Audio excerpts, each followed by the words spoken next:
Hola, no te vayas todavía. Solo un capítulo más. Te doy la bienvenida a este podcast en el que hablo sobre literatura, escritura, cultura y curiosidades frikis de esas que tanto me gustan. Yo soy Inés Díaz Arriero, escritora, y hoy traigo conmigo a Little y a Marie Tussaud.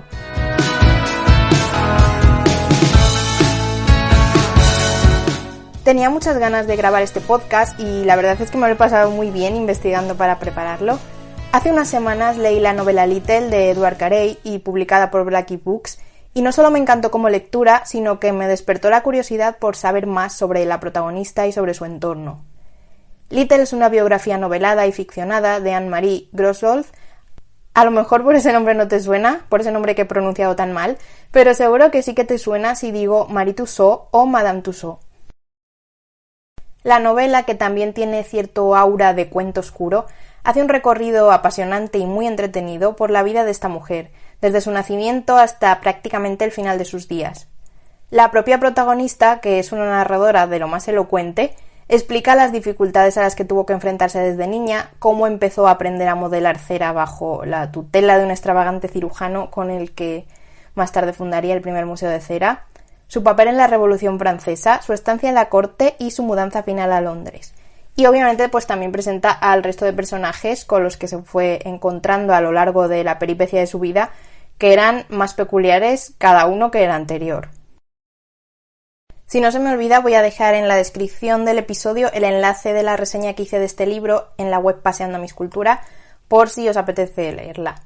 Yo desde luego recomiendo muchísimo el libro porque es una maravilla tanto a nivel lectura como a nivel libro como objeto, porque la edición es preciosa y además trae ilustraciones en blanco y negro que son fantásticas.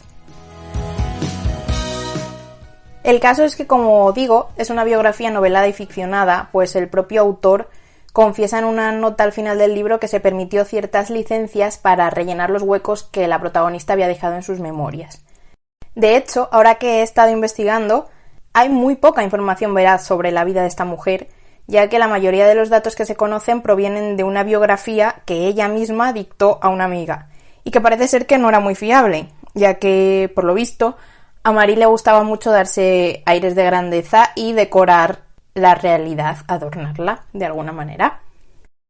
Esta característica de la verdadera Marie me ha parecido muy curiosa porque está muy bien llevada a la narradora de Little, que ha sido pues una de mis cosas favoritas del libro.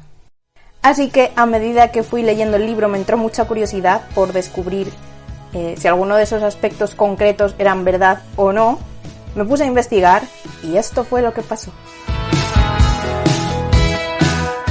Anne-Marie Grossolf nació en Estrasburgo, en Francia, el 1 de diciembre de 1761.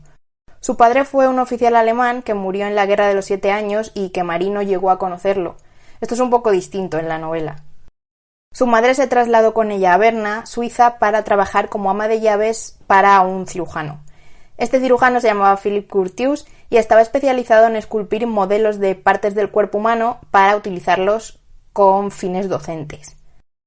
Más tarde empezó a dejar de lado los riñones y los hígados y todas estas cosas para empezar a hacer retratos.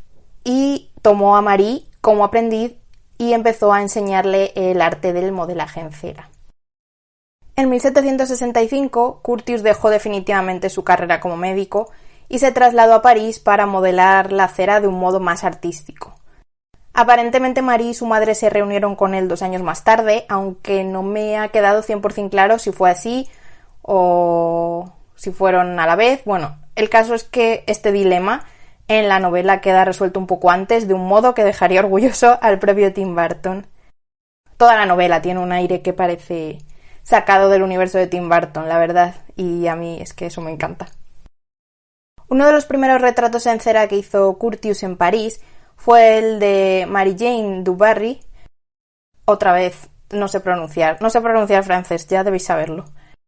Pero bueno, que esta mujer fue la futura amante del rey Luis XV. Y después entre él y Marie modelaron los bustos de diversos personajes importantes de la época, que obviamente hicieron que cada vez más personas se interesaran por su trabajo y quisieran ser ellos mismos modelos para nuevos bustos. Imaginaos que ahora os ponéis a hacer un busto del influencer del momento, pues evidentemente un montón de gente va a ir también a que le hagáis su busto, porque el ser humano funciona así desde el principio de la existencia. ¿Qué le vamos a hacer? Que por cierto, el primer busto que hizo Marie fue el del filósofo Voltaire. En 1770 se inauguró la primera exposición de figuras de cera de Curtius, que tuvo tanto éxito que obligó a trasladar la colección en 1776 al Palacio Real de París. Y en 1782 se abrió una segunda exposición en el Boulevard du Temple, que no sé cómo se pronuncia, pero que era una calle muy popular, la típica calle en la que va todo el mundo a hacer vida social, que hay muchas cafeterías, muchos teatros y todas estas cosas. Además, complementó esta segunda exposición con la Caverna de los Grandes Ladrones, no lo voy a pronunciar en francés, donde estaban las figuras de los criminales. Supongo que este señor no quería que hubiera mal rollo entre las figuras, entonces como que las separó en dos partes. Por un lado, pues, los personajes importantes y por el otro, los delincuentes, para que los personajes importantes no se sintieran ofendidos ni en peligro, no lo sé. Bueno, el caso es que los separó como en dos partes. Y esta Caverna de los Grandes Ladrones es la precursora de la Cámara de los Horrores de los museos actuales de Madame Tussauds, de la que yo reconozco que cuando estuve en Londres huí por la puerta de los cobardes. No me escondo. Supuestamente, según las memorias de Marie, que ya os digo que no sabemos cuánto de fiables son, tanto éxito y tan famosa era que en 1780 la familia real la contrató como profesora de arte de la princesa Isabel y vivió un tiempo con ellos en Versalles. Esta época sí que sale reflejada en la novela y es digna de ser leída, la verdad.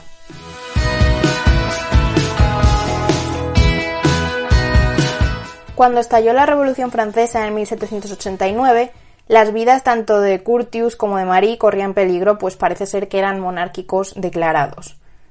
Él fue muy listo, hay que reconocérselo, y adaptó su negocio a modo de salvavidas, dando protagonismo por un lado a los nuevos gobernantes y por el otro a los que eran guillotinados. Otra vez esa dicotomía de, por un lado, los que son importantes y por el otro, los malos. Este señor está claro que no quería que sus figuras se pelearan. Eso está muy bien. Pero bueno, Marie no tuvo tanta suerte y sí que estuvo encarcelada junto a la futura esposa de Napoleón. Al final fue puesta en libertad gracias a los hilos movidos por Curtius y por algunos de sus conocidos, con la misión de elaborar los bustos de los guillotinados. No se sabe si era ella quien tenía que buscar entre los muertos o si alguien le llevaba las cabezas al taller todavía ensangrentadas, pero el caso es que sacó los moldes de personajes como Luis XVI, María Antonieta, Marat o Robespierre, que además de engrosar la colección de figuras, se utilizaban como estandartes revolucionarios en marchas por las calles de París. En vez de llevar pancartas, pues llevaban los moldes de las cabezas, así en un palo. Cuando Curtius murió en 1794, le legó toda su colección de figuras a Marie, y un año más tarde ella se casó con el ingeniero François Tussauds, del que heredó el apellido y ya se convirtió en la Madame Tussauds que todos conocemos. Con este señor tuvo 2 hijos, y bueno, a estas alturas el negocio de las figuras de cera estaba ya de capa caída, pero la señora Tussauds conoció a un artista itinerante que se dedicaba a hacer espectáculos de terror con una linterna mágica, algo así como un antecedente del cine, y que le propuso organizar algo juntos en un teatro de Londres. Allí que se fueron en 1802, pero este señor la debió timar con las condiciones y ella enseguida decidió que ese negocio que no, pero que sí que quería continuar con el tema del arte itinerante, pero sola. Y bueno, además de perder a su socio, librarse de su socio, también fue la última vez que vio a su marido, porque él se volvió a París y ella recorrió Inglaterra, Escocia e Irlanda con sus figuras en un carromato. Os he dicho que no volvió a ver a su marido, pero sí que supo de él, porque este señor Tussauds era un sinvergüenza y malgastó todo el dinero que ella le enviaba para la educación de sus hijos.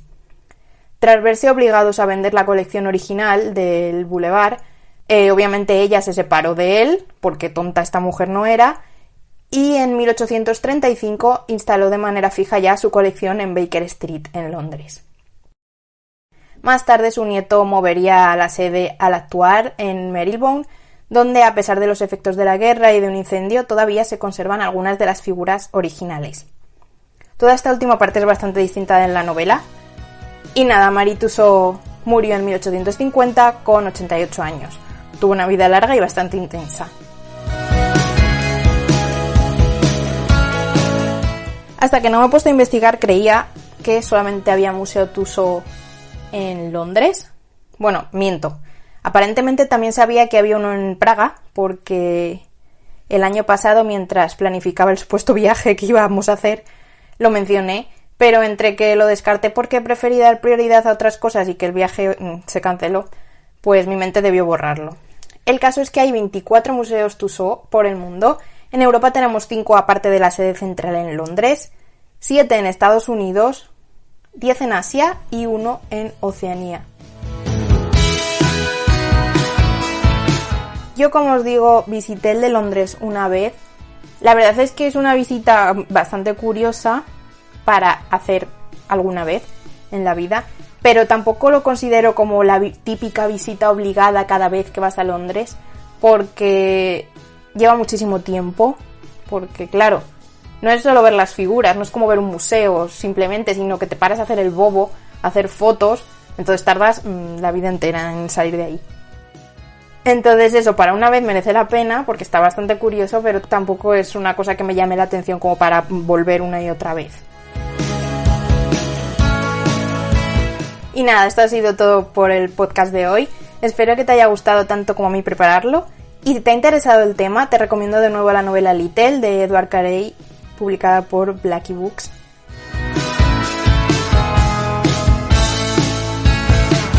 Si te apetece darme un poco de feedback, podemos hablar a través de los comentarios de iVoox o en las redes sociales. Soy InesSeni13 en Twitter e Instagram. Te recomiendo Instagram porque suelo estar bastante más activa allí. Y nada, muchísimas gracias por compartir conmigo solo un capítulo más. Nos escuchamos en el siguiente. ¡Felices lecturas!